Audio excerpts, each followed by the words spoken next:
शुरुआत कर रहे हैं बड़ी खबर के साथ और जयपुर से एक बड़ी जानकारी मिल रही है जहां पर इलाज के नाम पर जो जेल के अंदर कैदी थे उनको उनकी पर्ची काटी जाती थी और इस मामले को लेकर के एक बड़ा खुलासा हुआ है।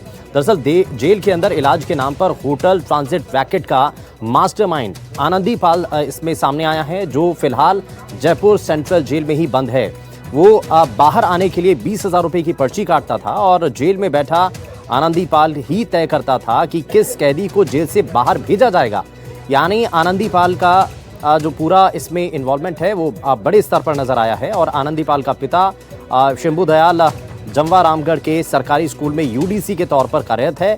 पूछताछ में यह भी सामने आया है कि 3 लोगों के खाते में इलाज के बहाने निकाले गए बंदियों की ओर से ऑनलाइन राशि जो है वो भी ट्रांसफर की थी। तो एक बड़ा रैकेट इस मामले को लेकर के सामने आया है। इलाज के नाम पर जयपुर सेंट्रल जेल से निकाल करके कैदियों को मौज मस्ती कराने के लिए उनको बाहर भेजा जाता था और इसके लिए बकायदा पर्ची तक कटती थी। 20,000 रुपए की पर्ची की जानकारी मिल रही है।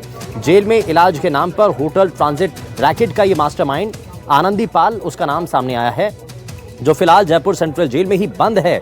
यानी कि जेल में बंद रह करके ही ये पूरे नेटवर्क को चला रहा था और 20,000 रुपए की जो पर्ची है उसका रेट तय किया हुआ था और बीमारी का बहाना बना करके इलाज के नाम पर वो जयपुर सेंट्रल जेल से निकाल करके कैदियों को मौज मस्ती कराता था।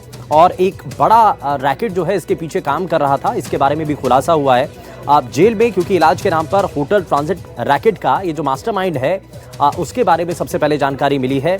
आनंदी पाल उसका नाम बताया जा रहा है और ये फिलहाल जयपुर की सेंट्रल जेल उसी के अंदर बंद भी है, सजा काट रहा है। लेकिन वो जेल के अंदर बंद दूसरे कैदियों को बाहर भेजने के नाम पर उनका इलाज कराने के नाम पर उनको मौज मस्ती कराता था, बाहर दूसरे होटल्स में भेजता था और बाकायदा इसके लिए 20,000 रुपए की पर्ची काटी जाती थी। जो जेल में बैठा आनंदी पाल है वही तय करता था कि आखिर किसको जेल से बाहर भेजना है, किसको इलाज के नाम पर बाहर भेजना है। ये सब कुछ जेल के अंदर बैठा हुआ एक कैदी तय करता था, यानी कि आनंदी पाल तय करता था। और अब पूछताछ उससे लगातार की जा रही है, उसमें कई और बड़े खुलासे हो सकते हैं। फिलहाल 3 लोगों के खाते में इलाज के बहाने निकाले गए बंदियों की ओर से ऑनलाइन जो राशि है, जो पैसे हैं वो भी ट्रांसफर किए गए थे। इससे जुड़ी ये जानकारी भी मिल रही है। तो यानी कि एक एक करके कड़ियां इसमें आपस में जुड़ती हुई दिखाई दे रही हैं और ये भी साफ हो रहा है कि जिसकी पर्ची काटी जाती थी 20,000 रुपये उसकी रकम थी, उसी को बाहर जाने का मौका मिलता था। यानी कि इलाज के नाम पर ये सब कुछ होता था। लेकिन ये कितने लंबे समय से चल रहा था, कौन कौन लोग इसमें इन्वॉल्व हैं, कौन कौन लोग इसमें शामिल हैं, ये फिलहाल अब जांच का दायरा इस मामले को लेकर के बढ़ाया जा रहा है।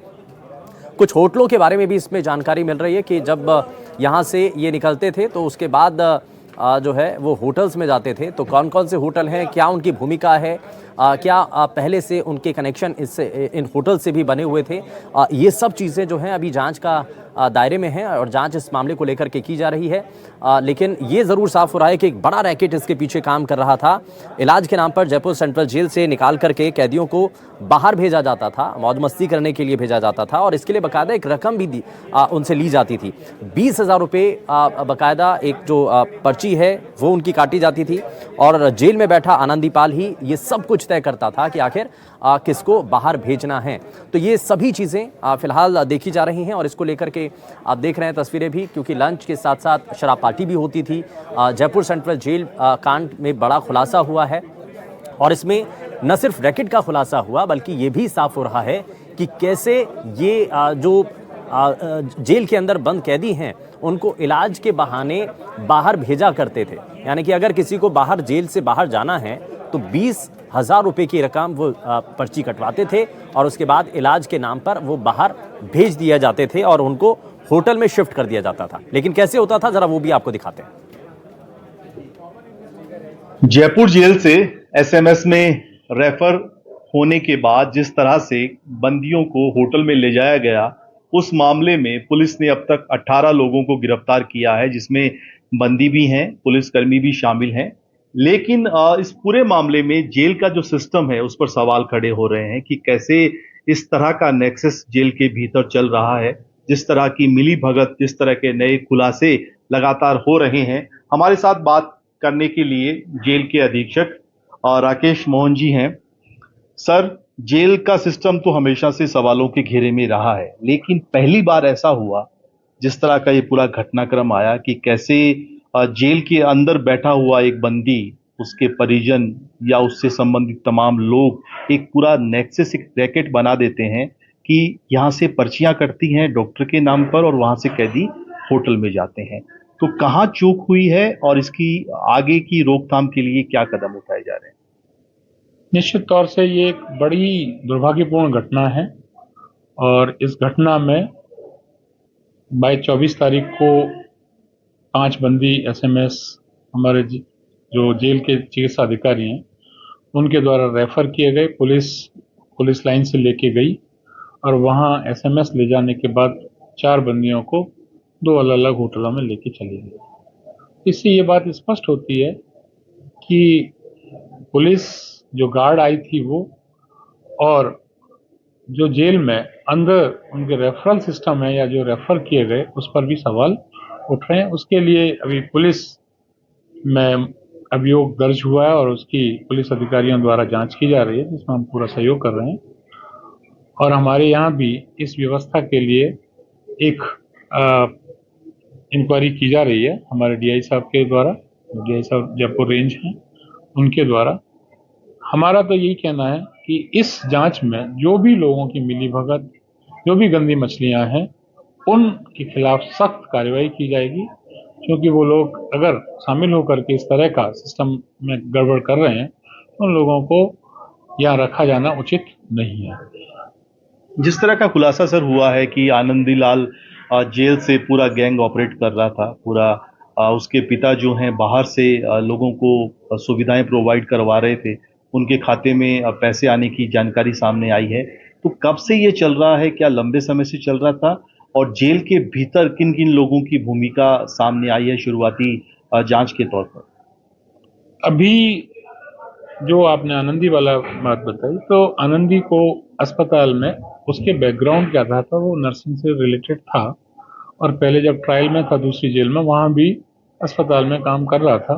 तो जेल में जो हमारे काम करने वाले लोगों की कमी होती है और जो प्रिजनर्स हैं उनकी 70% के आसपास ओवर क्राउडिंग है, तो असिस्ट करने के लिए सभी, चाहे वो भोजनशाला हो, चाहे दूसरा हमारी फैक्ट्रीज में, चाहे अस्पताल में, जो प्रिजनर्स हैं, सजा याफ्ता बंदी हैं, उनके द्वारा काम किया जाता है। उसने इस तरह की एक दुर्भाग्यपूर्ण आपराधिक गतिविधि जैसा कि जांच में सामने आ रहा है, अभी स्पष्ट रूप से कुछ सामने हमारे पास नहीं ऑथराइज्ड आया है, लेकिन अखबारों से आप लोगों से पता चल रहा है। तो उसके द्वारा ये जो इन्वॉल्वमेंट, आपराधिक इन्वॉल्वमेंट किया गया है, उसके लिए निश्चित तौर से उसके खिलाफ न केवल आपराधिक है, बल्कि हम जो जेल मैनुअल के अनुसार है उसके अनुसार भी उसके खिलाफ कार्रवाई करेंगे। और कब से वो इन्वॉल्व है, इस बात का खुलासा पुलिस इन्वेस्टिगेशन के बाद ही हो पाएगा। लेकिन सर, आप ये तो मानते हैं कि जेल के सिस्टम में बहुत बड़े बड़े सुराख हैं, और जिस तरह का घटनाक्रम हुआ, या जेल में मोबाइल मिलने की बात है या ड्रग मिलने की बात कई बार सामने आई। इस केस में भी ये था कि मोबाइल और ड्रग दिया जा रहा था जेल में ले जाने के लिए। तो सिस्टम के इन सुराखों को ठीक करने के लिए कुछ ठोस कदम अभी फिलहाल क्या उठाए जा रहे हैं? जेल जो है क्राइम हब है, ये हम सभी जानते हैं। पूरी सोसाइटी का जो क्रिमिनल गार्बेज है वो जेल में एक साथ बंद किया जाता है। तो निश्चित तौर से उनके द्वारा जो भी जेल में रहते हुए प्रयास किए जाते हैं वो सामान्यतः आपराधिक ही होते हैं। जेल के अंदर रिसोर्सेज की कमी सभी जानते हैं, चाहे वो मैन पावर की हो, चाहे टेक्निकल डिवाइसेस की हो। अभी हम राजस्थान भर की बड़ी जेलों में और जयपुर जेल में तो अभी फैब्रिकेशन का काम पूरा हो भी चुका है। हम TSCVS को इंस्टॉल कर रहे हैं, tower harmonic call blocking system. उसके बाद जेल में कोई भी बंदी अपना मोबाइल ऑपरेट नहीं कर सकता है। ये लगभग अगले महीने के लास्ट तक यहाँ पर ये इंस्टॉल हो जाएगा। तो एक बड़ी निजात कि बंदी जेल में मोबाइल्स को मंगाने, फिकवाने के जो नाजायज प्रयास करते हैं उससे निजात होगी। और जैसे ही कनेक्टिविटी खत्म होगी तो मुझे लगता है कि बाहर से जो प्रतिबंधित सामान है, चाहे नशे का हो चाहे दूसरे अन्य सामान हो, जब कनेक्टिविटी खत्म हो जाएगी तो इन प्रयासों में भी बिल्कुल कमी आने की पूरी संभावना है, पूरी तरह से हम इसको नियंत्रित कर पाएंगे। जेल में चलने वाले PCO को भी रोका जा सकेगा? जेल में जो पीसीओ हमारे यहाँ जो वर्ड है वो हमने PICS prisoners inmate calling system, prisoners के घर पर 5 मिनट बात करने के लिए एक फैसिलिटी दी हुई है, वो पीसीओ या पिक्स के नाम से जाना जाता है। और अभी कई प्रिजनर्स हमारे तमाम प्रयासों के बाद भी जो मोबाइल्स बचा लेते हैं, गाड़ देते हैं और उनका ऑड आवर्स में या हमारी जानकारी के बाहर यूज करते हैं, तो जब कम संख्या में होते हैं तो बहुत सारे जो प्रिजनर्स हैं उससे अपने घर परिवार या अपने लोग मिलने वालों से संपर्क करने का प्रयास करते हैं। तो वो जब पकड़ा जाता है तो उसके इन्वेस्टिगेशन में लगता है कि बहुत सारे लोगों ने उसको यूज किया है। इस पूरे घटनाक्रम में लिप्त कर्मियों के खिलाफ अभी जेल के भीतर इंटरनल जो है कुछ एक्शन लिया गया है सर? अभी कोई जेल कार्मिक की स्पष्ट भूमिका सामने नहीं आई है। इन्वेस्टिगेशन के बाद और प्रिलिमिनरी इंक्वायरी के बाद आएगी।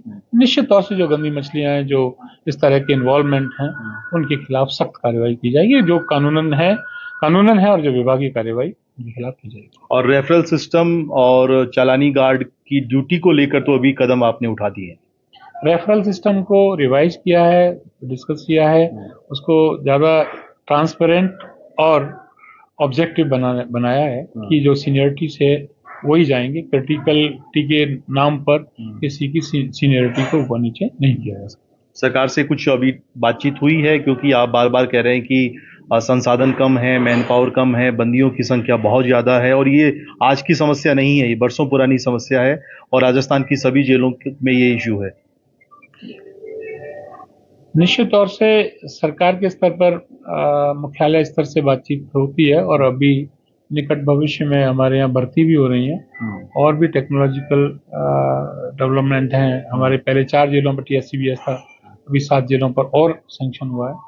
इस प्रकार से इन चीज़ों की भी संसाधनों की बढ़ोतरी हो रही है, तो निश्चित तौर से उसके बाद मैन पावर बढ़ेगा, टेक्नोलॉजिकल एडवांसमेंट होगा, तो इस तरह की समस्या भविष्य में दूर हो जाएगी। बातचीत के लिए बहुत शुक्रिया सर। NDTV के लिए जयपुर से सुशांत पारेख।